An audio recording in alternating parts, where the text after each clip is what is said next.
Okay, sorry about that. Hi, my name is Shannon Freshour. I'm the Democratic nominee, and I just want to introduce myself a little bit to you all so that you can learn why I believe that I am the best person to represent the 4th District moving forward. Ohio is in a very, very bad place, financially and fiscally because of the pandemic. We're losing jobs, we're losing small businesses, and our services are being cut daily. I come from a family where my mom was on welfare when I was born. She left an abusive marriage so that my brother and I could have a better life. And to do that, the taxpayers of Ohio supported our family. They paid for welfare and they gave my mom job training. That job training allowed her to get off welfare. It allowed for us to have school lunches and school breakfasts when necessary. It allowed me to be a Head Start student. And it allowed me to be standing here today to take that responsibility and the trust that the people of Ohio that have given to me, that I can move on and repay the people and the taxpayers by being the best public servant I can be. But to ensure that our programs and our safety net is in place. The pandemic has exploded and exploited all of the problems that Ohio had before that. And I just want to ensure that people have health care in the time of a crisis. And when it's not a global pandemic, but when it hits a family individually. And those are the things that are really important. I want to make sure people have jobs. And we have a food insecurity crisis in this country and in this state. We have farmers who are dumping their food and their product because they can't put it to market. These things can be solved, and they need bold leadership, and they need people who are willing to do those things and who aren't just willing to play partisan games all the time. We've had enough partisanship. We need people who are willing to actually work across the aisles and solve problems and get things done. So I just want to thank you for taking the opportunity. I want to thank all of you who have put this together. It's an extraordinary experience for me.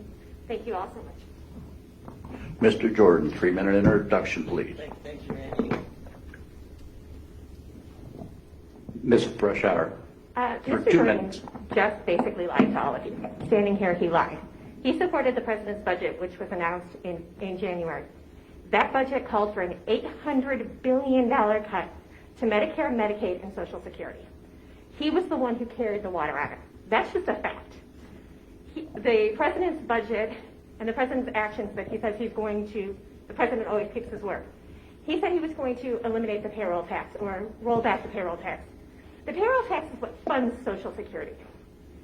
The Social Security Trust Fund is expected under this plan that the President and Mr. Jordan support to go bankrupt in 2023. It will be completely non-existent in 2023.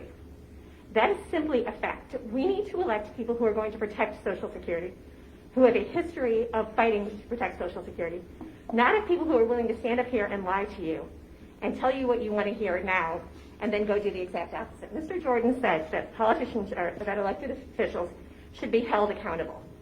That you say what you're going to do and then you do it. The problem is he says what he tells you all one thing and then he goes and supports everything that's not what he told you he was going to do. I will protect Social Security. I will vote to protect Social Security. My mom is on Social Security. My mom is on Medicare. It is what helps her. When, as I said earlier, my mom was on welfare when I was born. She got a job, she got off, she spent 40 plus years working, and she retired. Social Security is what helps her in addition to the pension that she earned. By the way, she also paid back all of the welfare that was given to her by the state. These are the commitments that we make to people. We pay back what we're supposed to do. And so people who have paid into Social Security deserve to have that money paid back to them. That's the agreement that we've all made. Thank you. Stay right there. Next question. Sorry about that. 2020 census is here. How do we keep politics out of something so simple as counting the residents of the United States of America? You simply count the residents of the United States of America and you keep it out of the politicians' hands. There should be no political process in this. The census is a determination of how many people are in the country. Not how many citizens, not how many people of the various political parties. It's how many people live in this country. And it has been that way since the beginning. So that's how you do it. I mean, you simply you remove the politicians out of the process and you let the process work by counting every person. Thank you. Freshour.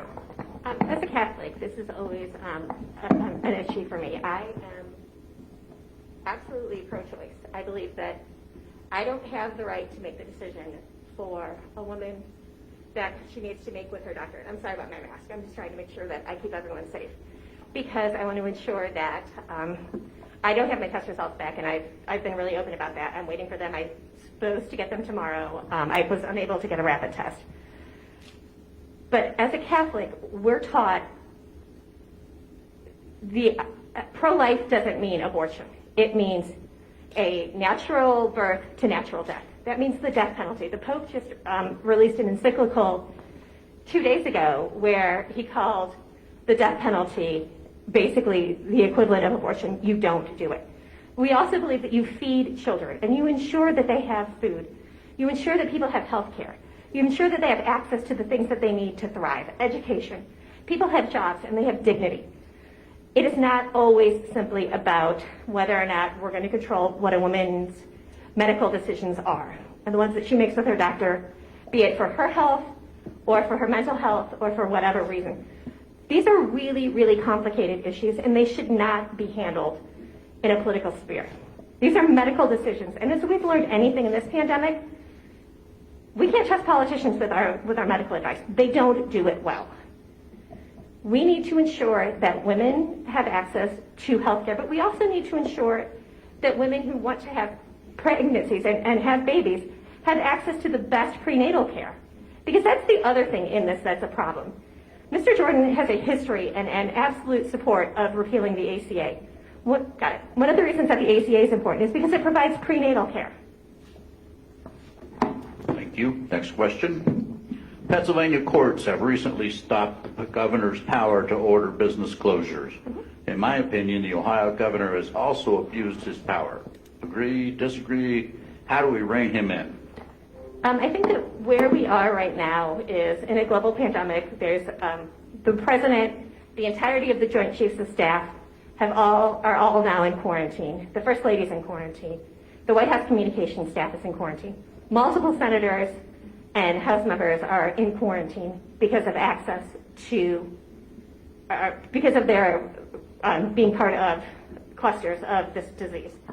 We need to ensure that people are safe. We need to ensure that people wear masks.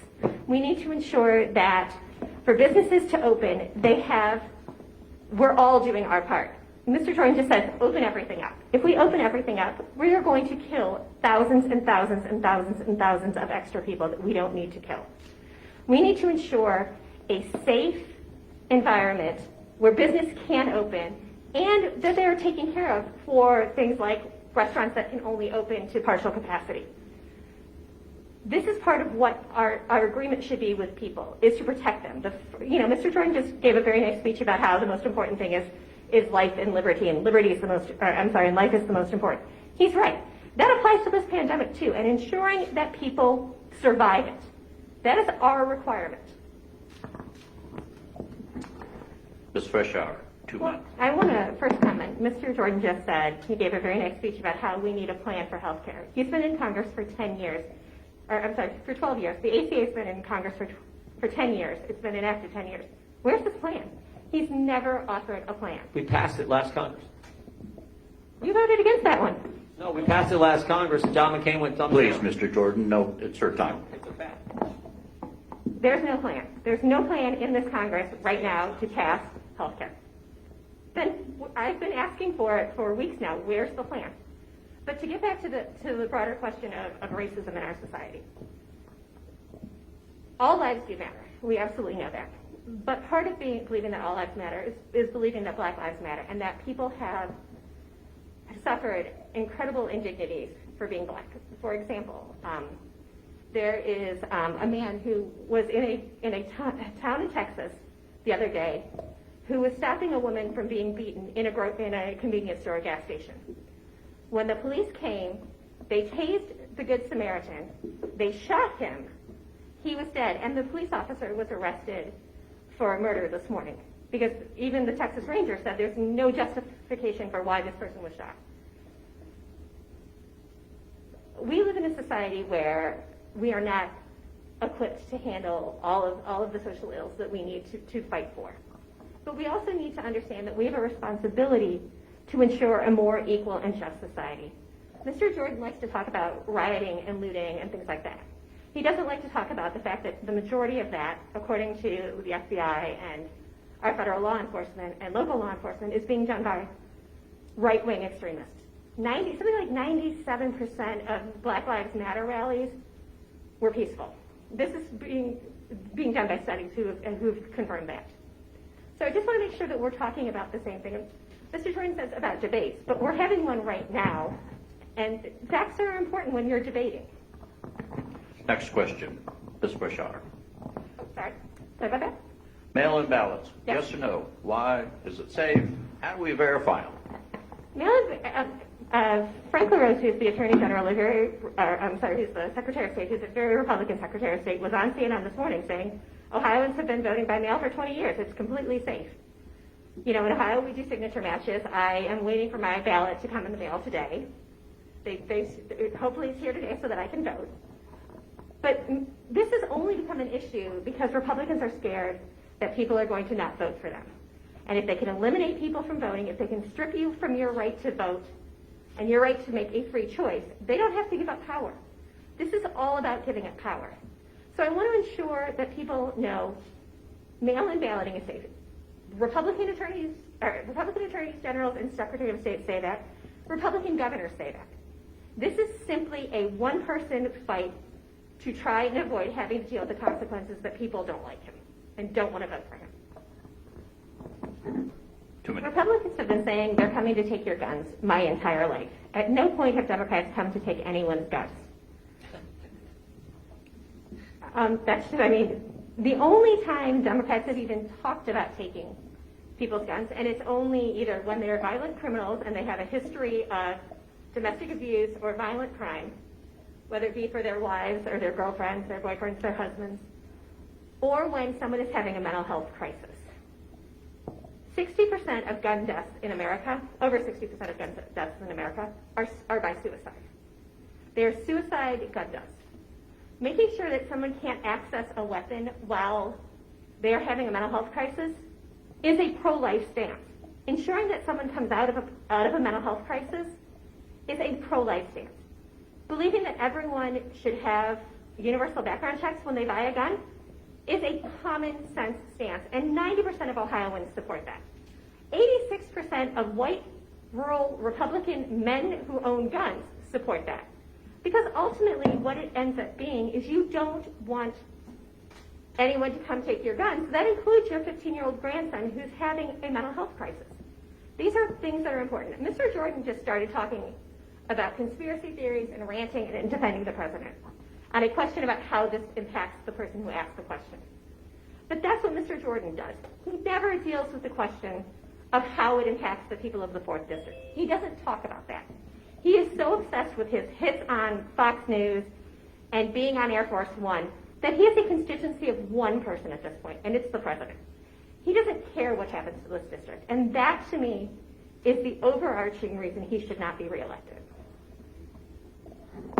Next question. The President of the United States has term limits. The Ohio Governor, as well as Ohio House and Senate, does. Why not United States Congressperson and senators?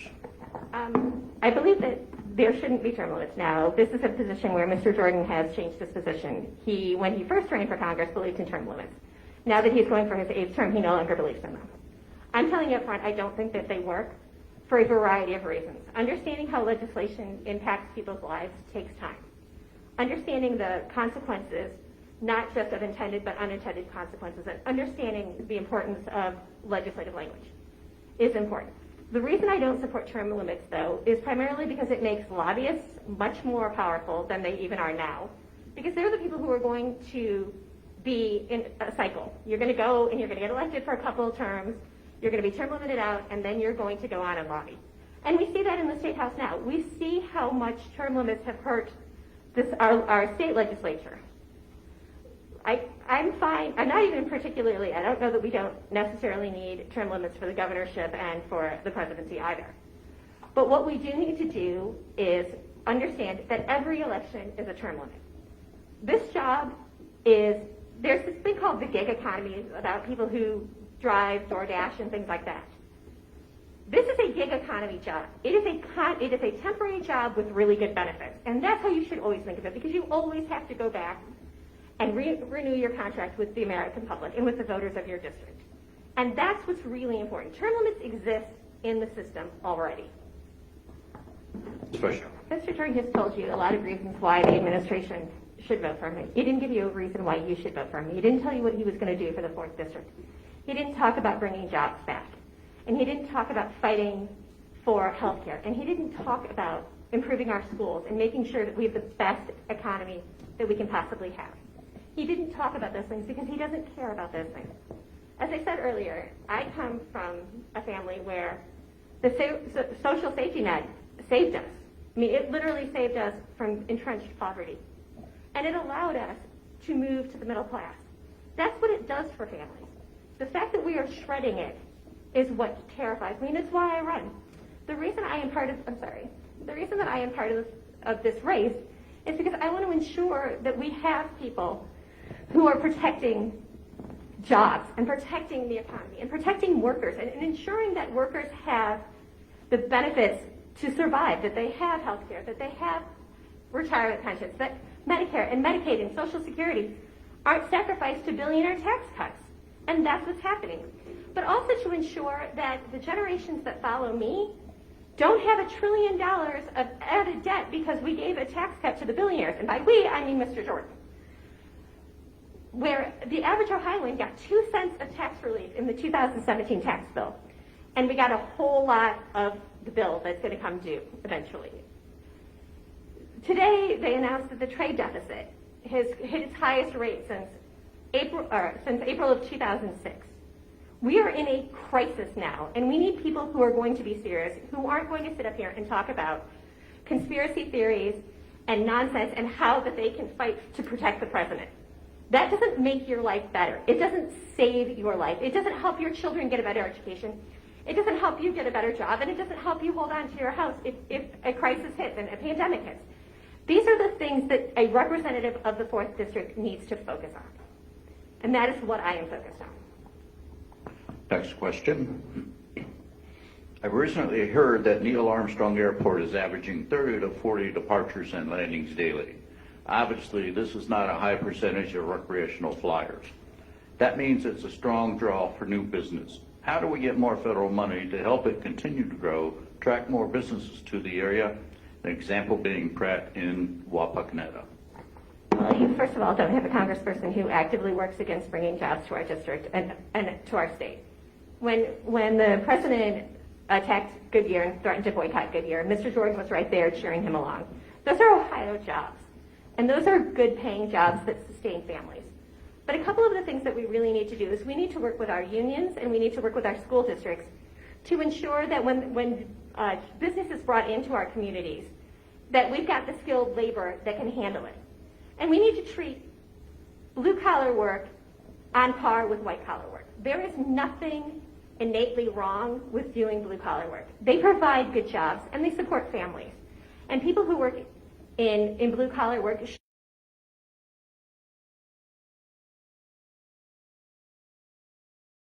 that Medicare and Medicaid and Social Security aren't sacrificed to billionaire tax cuts. And that's what's happening. But also to ensure that the generations that follow me don't have $1 trillion of added debt because we gave a tax cut to the billionaires. And by we, I mean Mr. Jordan. Where the average Ohioan got 2 cents of tax relief in the 2017 tax bill. And we got a whole lot of the bill that's going to come due eventually. Today, they announced that the trade deficit has hit its highest rate since April of 2006.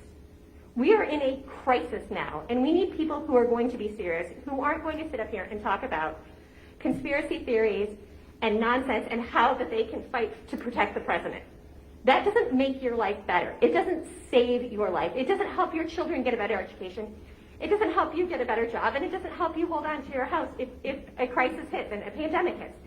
These are the things that a representative of the 4th District needs to focus on. And that is what I am focused on. Next question. I've recently heard that Neil Armstrong Airport is averaging 30 to 40 departures and landings daily. Obviously, this is not a high percentage of recreational flyers. That means it's a strong draw for new business. How do we get more federal money to help it continue to grow, attract more businesses to the area? An example being Pratt in Wapakoneta. Well, you first of all don't have a congressperson who actively works against bringing jobs to our district and to our state. When the president attacked Goodyear and threatened to boycott Goodyear, Mr. Jordan was right there cheering him along. Those are Ohio jobs, and those are good paying jobs that sustain families. But a couple of the things that we really need to do is we need to work with our unions and we need to work with our school districts to ensure that when business is brought into our communities, that we've got the skilled labor that can handle it. And we need to treat blue-collar work on par with white-collar work. There is nothing innately wrong with doing blue-collar work. They provide good jobs and they support families. And people who work in blue-collar work shouldn't be looked down on, as it happens to tend to a lot of the times do. People have good jobs. I've talked to a couple of the manufacturing groups, and one of the key things that they keep saying is they need good skilled labor.